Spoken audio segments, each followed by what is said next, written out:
Mind को awake करने के लिए, ज़्यादा कॉन्शियस करने के लिए, माइंड को इवॉल्व करने के लिए जो किया जाता है वो वर्क है। इस अर्थ पर हर ऑर्गेनिज्म वर्क कर रहा है और अपनी प्रॉब्लमेटिक कंडीशंस से कंप्रोमाइज करते हुए अपनी प्रॉब्लम्स को दूर करने के लिए एफर्ट कर रहा है।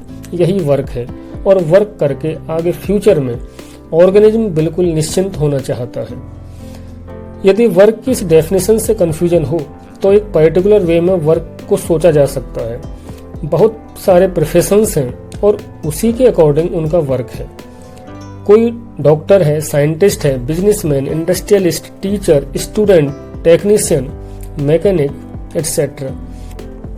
ये बातें वैसे तो सभी एज ग्रुप के लिए हैं, पर स्पेशली टीचर्स और स्टूडेंट्स के लिए, क्योंकि ये मेंटल वर्क लगातार करते रहते हैं तो इजीली समझ सकते हैं। और सोशल एटमॉस्फेयर चेंज करने के लिए टीचर्स और स्टूडेंट्स को ज़्यादा अवेयर रहने की ज़रूरत है।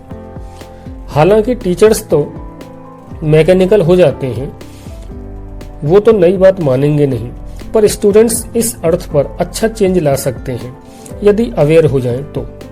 एक स्टूडेंट का एम है किसी एग्जाम, चाहे एकेडमिक हो या कॉम्पिटिटिव, पास करना और स्टडी करके नॉलेज इम्प्रूव करना स्टूडेंट का वर्क है। तो एक स्टूडेंट के रेस्पेक्ट में एम का मतलब है टेस्ट क्लियर करना और वर्क का मतलब है स्टडी।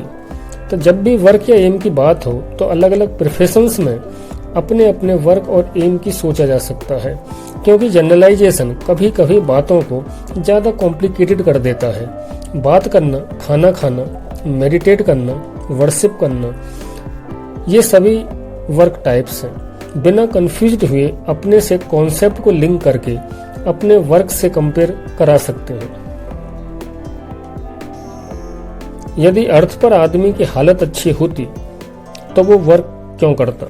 आदमी की कंडीशन अच्छी नहीं है। इस पॉइंट को देखते हुए वर्क का पहला स्टेप ये है, आदमी बैड पोजीशन में है क्योंकि वो स्लीप में है और इसलिए मशीन की तरह बिहेव करता है। पर आदमी इवॉल्व हो सकता है, हाईली कॉन्शियस हो सकता है और अपने फ्यूचर की पॉसिबिलिटीज को गेन कर सकता है। इस बात को समझना वर्क का फर्स्ट स्टेप। आदमी वर्स्ट सिचुएशन में है, क्या ये बात सही है? यदि कंडीशन अच्छी होती तो आदमी परेशान क्यों रहता? यदि कंडीशन अच्छी होती तब भी आदमी काम करता, पर अपनी इच्छा से। बट आदमी फोर्सफुली काम कर रहा है, यही उसकी मजबूरी है। और यही बात बताती है कि आदमी की कंडीशन अच्छी नहीं है।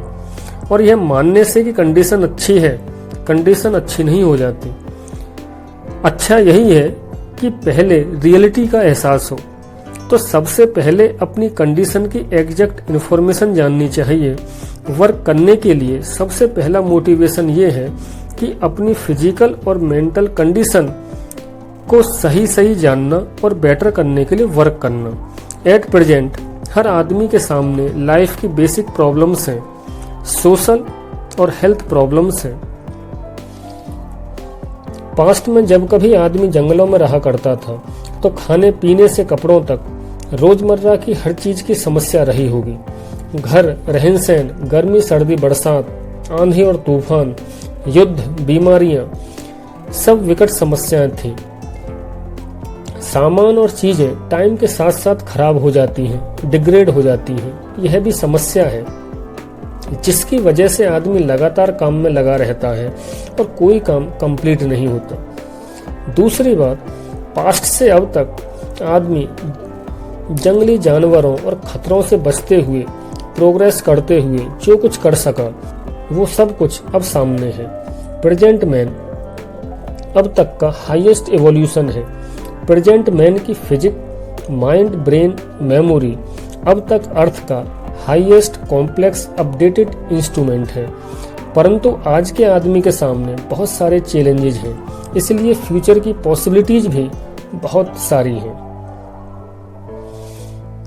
जब आदमी खाना बदोश जीवन जीता था तब हर सुबह खाने की तलाश में भटकता होगा। आज भी ऐसा ही है।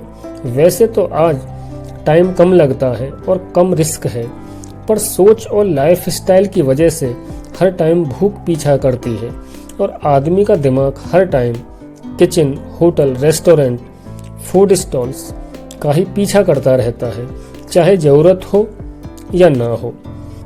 खाने का पीछा एक मैकेनिकल एक्शन बन गया है।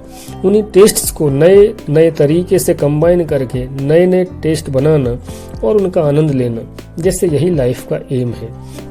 यदि लाइफ का एम फूड और टेस्ट होता तो ह्यूमन स्पीसीज की लाइफ कंप्लीट हो गई होती। यह कंप्लीशन नहीं बल्कि एक डिस्ट्रैक्शन है। सोचो कि अर्ली मैन खाना कलेक्ट करने पर कितना टाइम लगाता होगा।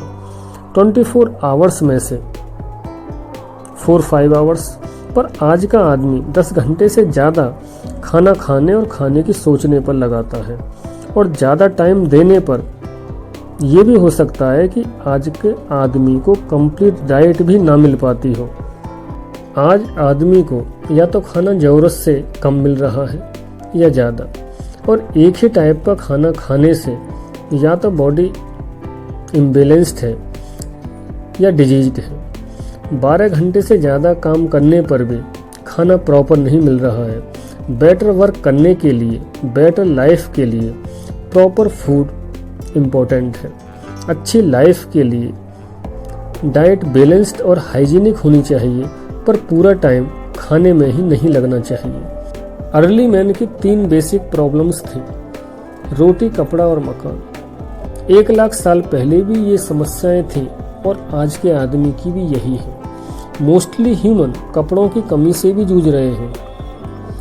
अर्ली मैन, आदि मानव, ठंडों में कांपता होगा और आज का आदमी भी कांप रहा है और कपड़ों की वजह से इन्फीरियर कॉम्प्लेक्सिटी में है, लो कॉन्फिडेंस में है। पूरे दिन का जो टाइम खाने से बचता है वो कपड़ों में लग जाता है। यदि पूरी मेंटल एनर्जी रोटी और कपड़े पर ही लगेगी तो आगे प्रोग्रेस की क्या पॉसिबिलिटीज है। आज के आदमी के लिए ड्रेसिंग कोई प्रॉब्लम नहीं होनी चाहिए, पर सोशल इमोशंस और एटमॉस्फेरिक प्रेशर इतना बन जाता है कि आदमी का अच्छा टाइम ड्रेसिंग पर बीतता है। कपड़ों के लिए मनी अर्न करते हुए, कपड़ों की बात करते हुए, मार्केट में घूमते हुए और दूसरों से कपड़ों की नॉलेज गेन करते हुए और दूसरों के पहनावे की बेतुकी कॉपी करते हुए। फिर भी कपड़ों से आदमी सेटिस्फाई नहीं और हो भी नहीं सकता, क्योंकि कपड़ों का एम वर्क को बेटर करना है। बट जब कपड़ों की परचेसिंग और कलेक्शन ही एम बन जाए तो यह डिस्ट्रैक्शन है। जब वर्क करते हुए सेटिस्फेक्शन ना मिले, पूरा फोकस करने के बाद भी सेटिस्फेक्शन ना मिले, तो समझना चाहिए कि वर्क डिस्ट्रैक्टेड है। माइंड में रॉन्ग कॉन्सेप्ट्स हैं और माइंड ने साधनों को ही लक्ष्य समझ लिया है। यह आदमी की कंडीशन है। रोटी कपड़े पर इतना टाइम और मेंटल एनर्जी वेस्ट करने की जरूरत नहीं है। प्रोग्रेस के लिए, इवोल्यूशन के लिए माइंड को खाली करना होगा। आज का इंसान इतना मेंटली डेवलप है कि ये बेसिक प्रॉब्लम है ही नहीं, पर वह इनको सॉल्व नहीं कर पाया है। 1 लाख साल से रोटी, कपड़ा और मकान को सही करने में बिजी है। एजुकेशन भी इन्हीं बेसिक चीज़ों के लिए ले रहा है। इस प्रॉब्लम को आदमी बहुत पहले सॉल्व कर चुका था, पर आज भी क्यों स्ट्रगल कर रहा है। आदमी की नर्सिंग और नर्चरिंग और एजुकेशन उसको भय और लालच जैसे नेगेटिव इमोशंस को क्रिएट करती है, और साथ ही साथ आदमी में सेफ्टी फीलिंग और लव जैसे इनबिल्ट इमोशंस भी हैं। मतलब आदमी सेफ होकर काम करना चाहता है और दूसरों से यह उम्मीद करता है कि उसको एप्रिसिएशन मिल जाए। इस कंडीशन में आदमी को सॉल्यूशन सामने होते हुए भी दिखाई नहीं देगा। जब एजुकेशन ही ऐसी मिल रही है तो रोटी, कपड़ा और मकान से आगे नहीं सोचा जा सकता। सोशल कंडीशनिंग ही ऐसी है कि फूड, क्लोथ्स एंड शेल्टर की डिजायर क्रिएट कर रही है कि आपका हो, अपना हो, शानदार हो। यहीं से कंपटीशन की शुरुआत होती है। यदि किसी सक्सेसफुल बिजनेसमैन, इंजीनियर या डॉक्टर या किसी और के बारे में इंफॉर्मेशन दी जाती है तो यही कि वो कैसा खाना खाता है, कैसा पहनता है, कैसे घर में है और घर में क्या क्या है। पर वो करता क्या है, सोचता क्या है, इसकी कोई इन्फॉर्मेशन नहीं दी जाती, इससे कोई मतलब भी नहीं। इन्फ्लुएंस्ड और रिच पीपल को देखकर डायरेक्टली और इनडायरेक्टली खाने पीने, घूमने, मौज लेने जैसी डिजायर क्रिएट की जाती है। यदि डिजायर एक बार बन जाती है तो बॉडी को मशीन बना देती है। खाना पीना, खेलना घूमना इतना नॉर्मल है कि एडिक्शन नहीं होना चाहिए, पर बन जाता है। यह डिस्ट्रैक्शन है। आज कॉमन सोशल लाइफ ये है कि 20 साल की एज तक दूसरों पर डिपेंड रहो। 20 से 30 साल की एज तक यदि अर्न करो तो खाने पीने में लगा दो। 30 से 50 साल तक जो अर्निंग है वो बच्चों की एजुकेशन और घर में लगा दो। 50 से आगे तक जो बचे उसे बच्चों को सेटल करने, बीमारियों को सही करने में लगा दो और अंत तक बेसिक चीजों के लिए स्ट्रगल करते रहो। लाइफ को जब लास्ट में सोचा जाएगा कि ये क्या था और यह सब जो हुआ और जो मिला, उसे करना इतना इजी था कि इतना एफर्ट और इतना परेशान होने की जरूरत ही नहीं थी। एफर्ट तो इतना किया था कि धरती पलट जाती, पर जो मिला उसको पाना इजी था। रोटी से लेकर काम तक इतना एडिक्शन होना नहीं चाहिए था।